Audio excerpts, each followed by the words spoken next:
We thank God for His great mercies He has given us. We are still alive, not because we have done much good, but because He loves us and He keeps us in every situation. We have received the good things and bad things, but all of them we give thanks to God because we are still alive.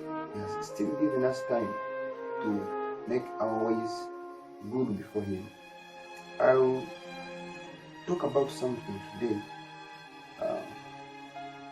I will compare 3 verses, and I pray God that you follow this sermon and compare with me these 3 verses so that we understand them better. But before we proceed, let us first read. And it is easier for heaven and earth to pass than one jot or one tittle of the law to pass. This is Luke chapter 16 verse 17. These are words of Jesus Christ. He spake them that it is very easier for this heaven and earth to pass than one tittle of the law or a letter to pass from it. We are going to compare 3 verses, and if you really need truth, you will understand these 3 verses, their meaning. They were spoken by 3 people. First one was Isaiah, second one Jesus himself, the third one Peter. But as we believe that these were holy men, even Isaiah and Peter were holy men of God, so even their writings were inspired by God himself. And the Bible was written by the holy men of God. Chapter 46 verse 8, the Bible tells us, remember this and shew yourselves men. Bring it again to mind, O ye transgressors. Verse 9, remember the former things of old. For I am God, and there is none else. I am God, and there is none like me. But the word which I wanted most in this very verse is verse 9. Remember the former things of old. When you read the words of Jesus, which He spoke when He during His first advent on this earth, we need to compare them with the former things of old. So if the Bible has told us that we compare the former things, the things of old, let us go back again to the same book of Isaiah, chapter 66, the words of old.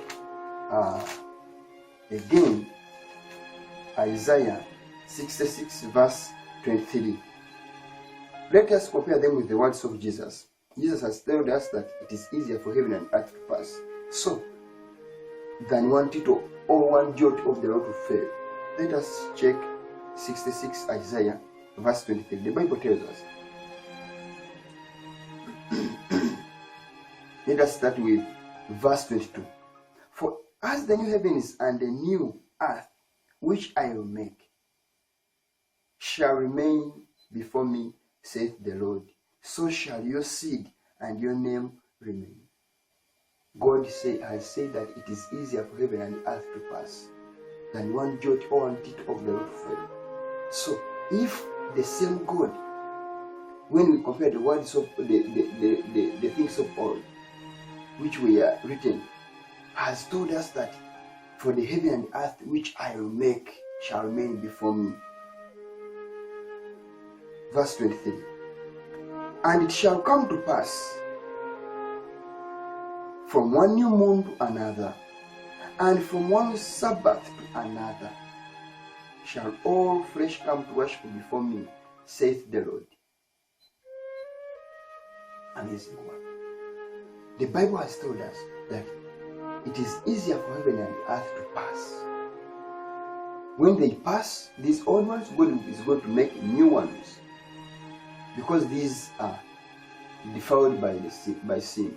So, for the new heavens and the new earth which I make shall remain before me. so shall your name and your seed remain. And it shall come to pass after making new heavens and a new earth. God has told us that than one tittle of the law to pass, it is easier for these ones to pass away than one tittle of the law to pass. So in the new ones, when these ones have passed away, the law is still valid, because the Bible has told us that it shall come to pass that from one new moon to another, and from one Sabbath to another, the law, the Sabbath, the commandment of the Sabbath, or the command of the Sabbath, is in the law of God, which Jesus himself has said that than one tittle or one jot of the law to or letter of the law to pass. So if in the new heavens there will be Sabbath, compare it with the verse which Jesus has spoken that it is easier for heaven and earth to pass. And if it is easier for heaven and earth to pass, God has told us that then for as the new heavens and the new earth which I will make shall remain before me, and from one Sabbath to another, all flesh shall come to worship before me.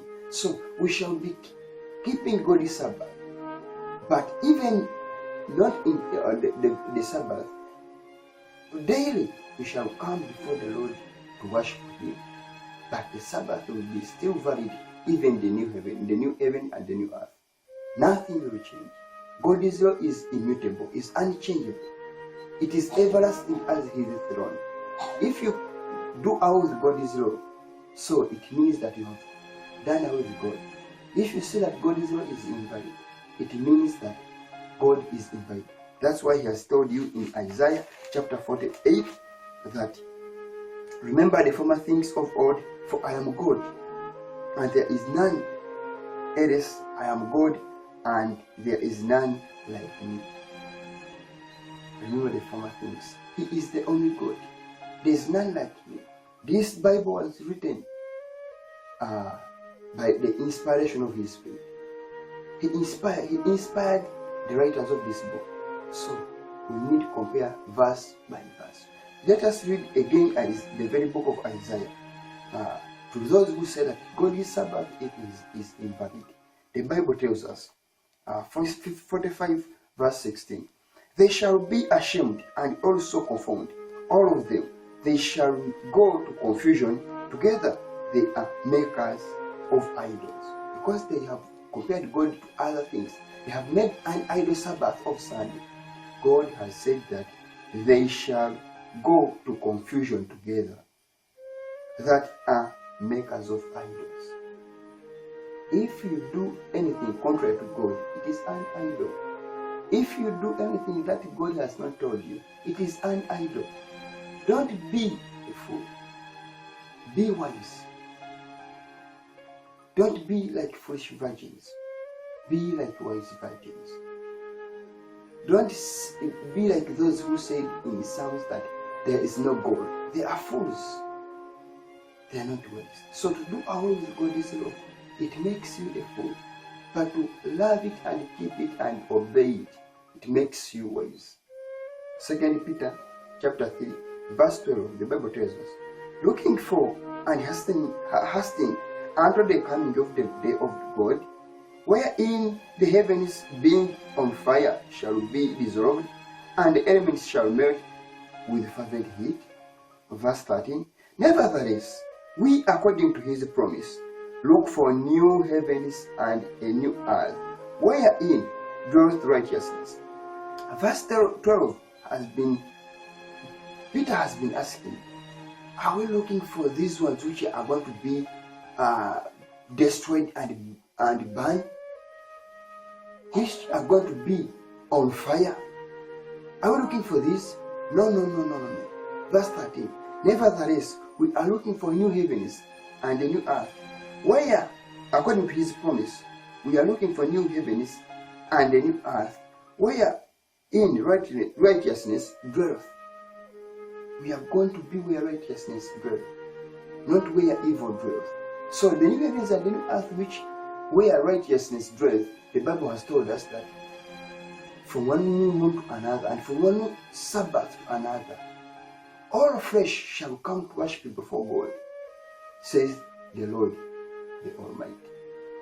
So God has told us plainly in his word that even the new earth, the Sabbath will be kept. Are you keeping on the Sabbath?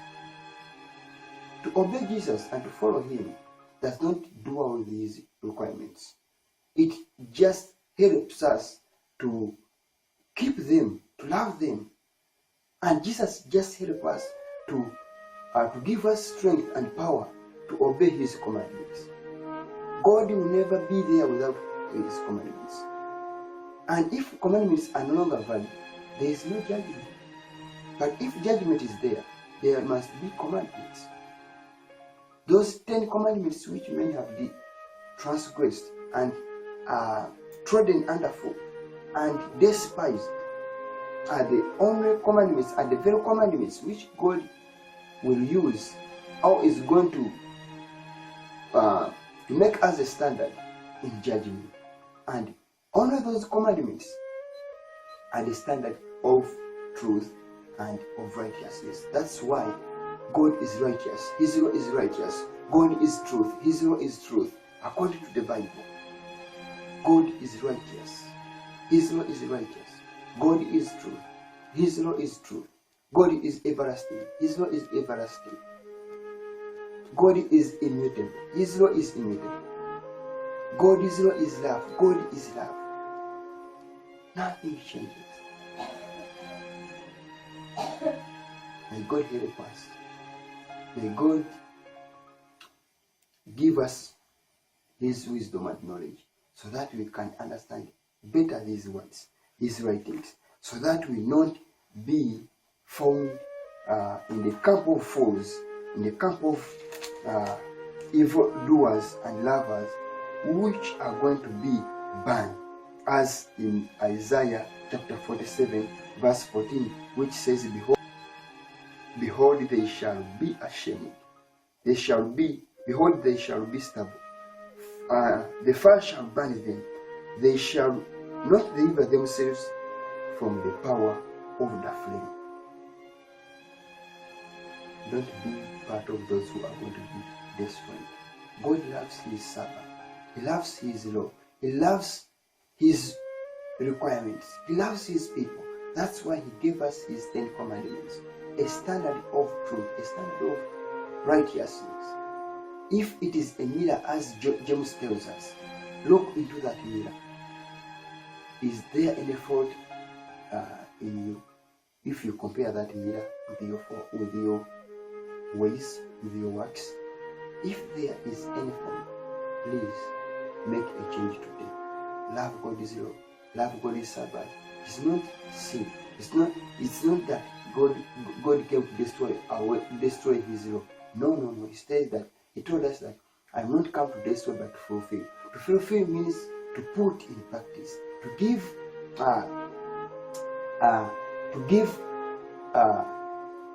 example. Fulfill means to keep. He came to keep. Thank you. God bless you.